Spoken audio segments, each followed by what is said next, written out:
listening to the Getting Social podcast, a keep it real type podcast where we discuss entrepreneurship, marketing, and all kinds of social topics. Hello, everyone, and welcome to season 2 of the Getting Social podcast. I am your host, Jeff Policard, and I'm so excited to be back.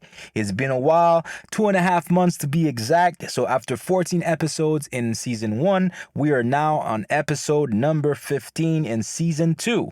And I've learned a lot in season 1, not only from my guests, but also from my listeners, and of course, from my mistakes. Like I always say, it's okay to make mistakes.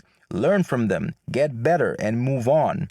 Why fake it till you make it when you can document it until you perfect it? You know I was going to throw this one in there, didn't you? But anyway, let's get right into it with episode 15. And as you might have guessed already, there are no guests today. All you get is me. And in this episode, we'll talk about the year 2020 and its impact on various social dilemmas. But first, what is a social dilemma? I'm sure some of you have seen the movie, The Social Dilemma, and if you have seen it, then you have a pretty good idea of what it's about. And if you have not seen it, I strongly suggest that you do. We'll get to talk more about that a bit later, but by definition, according to Wikipedia, a social dilemma is a situation in which all individuals would be better off cooperating but fail to do so because of conflicting interests between individuals that discourage joint action. I don't know what this means to you, but to me, this simply means that instead of joining forces to elevate each other, we'd rather worry about our own personal interest, whether it hurts others or not. This topic is obviously important because the disparity between the haves and the have-nots is embarrassing. Although this is not the main focus of this episode, but if you think about it, it's actually almost always a consequence. But when it comes to the movie, though, it talks about social media use and the effects that it has on society and how it manipulates us, how it controls us, how it affects our mental health, especially in teens and young adults, how it's used in politics, spreading conspiracy theories, keeping us on alert at all times. We're becoming addicted to this thing. Actually, we're already addicted to this thing. It's causing us to experience stress levels we're simply not built for. Think about it. Our stress levels are always on blast. Our bodies are not designed to sustain stress for that long, non-stop. The reason why we have stress in our system anyway is because it's a defense mechanism. It's a natural occurrence. So when our brain senses danger, it causes your body to react and engage your senses and reflexes. So basically, we stay in that state for extended periods of time, which makes us sick. So we must be aware of all of that and all the dangers of social media. So companies like Facebook and Google, for example, through their algorithms, are able to predict our behavior. So when you collect data from billions of people for such a long time, you get to see patterns. And with artificial intelligence, you're able to analyze those patterns within seconds, which then causes the algorithms to feed you the content you're most likely to engage with and be interested in. They know where we go every day, how long we stay there for, what videos we watch, what pictures we like and comment on, what profiles we look at, what websites we visit. Then with the help of AI, they're able to figure you out to a point that they can basically manipulate you. When you bring politics into play, for example, imagine how much division this can cause. If I only see the good in what I already believe in, then how can I be objective about the other side? They can literally feed me enough content to convince me of anything. I mean, the movie even talks about the possibility of civil wars because of so much polarization. And when you think about their business model, it becomes even scarier. They are in the business of user retention. So the longer we stay on their platforms, the more money they make. They are getting paid to get our attention. So their job, in essence, is to make us addicted to their platforms, which we already are. But think about the kids. Think about the younger generation. If they're addicted now at 5, 6, 7, 8, 9, 10 years old, teenage years, what's going to happen when they become adults? they're going to literally be formed, or I guess all of their thoughts and theories are going to be based off of what they see on social media on a daily basis. That's power. That's a lot of power. So think about our habits on social media. We get super high on getting likes and comments, and super low when we don't. Teenagers and young adults, and even younger kids and older adults, are out of touch with the real world. In many cases, they value their popularity more on social media than anything else. Their self-worth is not even based on themselves, but more on other people's opinion of them, which is obviously very dangerous and unfortunately deadly sometimes. So here's the dilemma for me. I'm a digital marketer, and social media is a big part of what I do. And by the way, social media should be a big part of what you do, especially if you're doing business online, which everybody should be doing business online, but that's another story. And yes, this is a shameless plug. Why not? It's my show.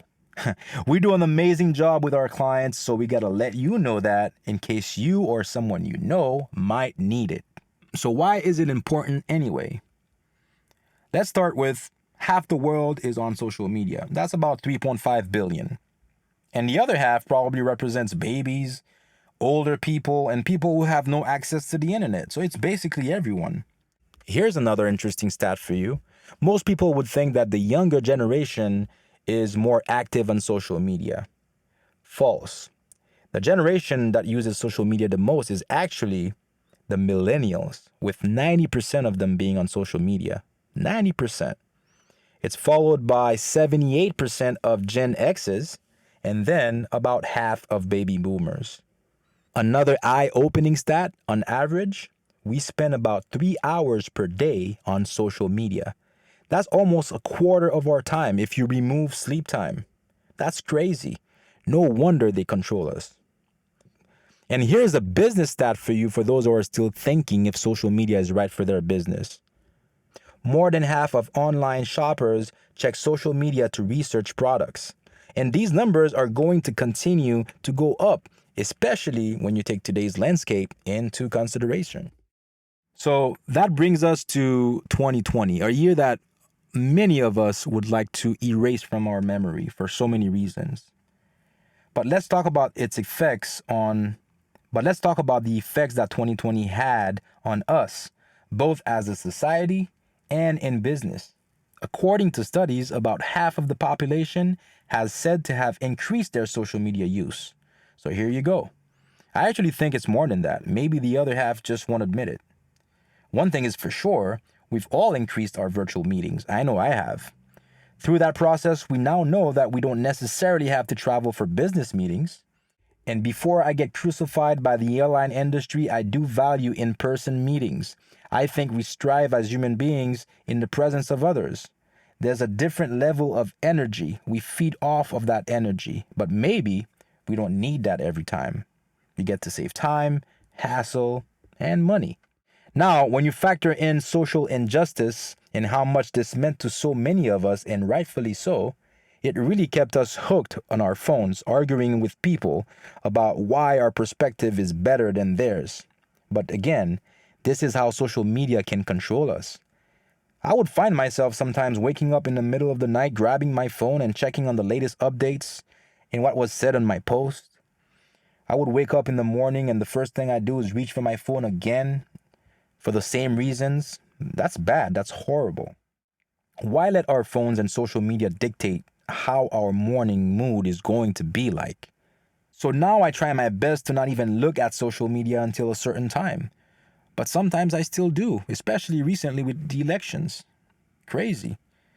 I try to put a time limit on my apps. It helps you monitor the amount of time you spend on there. And most importantly, the time your kids spend on there. Imagine how they're going to be when they grow up. I try to go outside a little bit more, ingest what is around me rather than what is said on Facebook, you know. I try to connect more with my kids and my family. I know I tried doing a lot of those things earlier on when we were first on lockdown, but then when we got hit with all these other issues, You get pulled right back in. It's almost like, hey, where are you going? Come back here, Boom, you're back in. On the positive side, though, this year has shown us that there's a lot more to life than all of this noise. A lot of things we thought we needed, we don't really need. It has taught us that we can work from home, at least occasionally, which helps reduce traffic and all the stress that comes with it in the morning. I have the worst case of road rage at times. People just drive like they're the only ones on the road, and that just pisses me off. It's the truth. But thankfully, there is a lot less of that for me. I don't even own a car anymore. I share my car with my wife, and I use Uber and Lyft when I have to.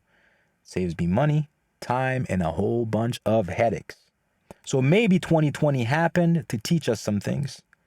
This pandemic is redefining the way we do business, the way we socialize, the way we parent, consume content, buy, eat, drink. Our expectations are different. Our habits are different.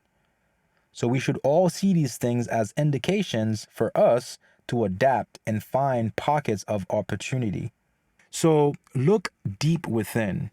How can we better ourselves to consequently better the lives of those around us? That's where it starts. And that's what life is all about. Until next time, take care of yourselves and each other. Thank you for listening to the Getting Social podcast. If you've made it that far, it means you probably liked it. In that case, leave us a review, subscribe, and please share it with a friend.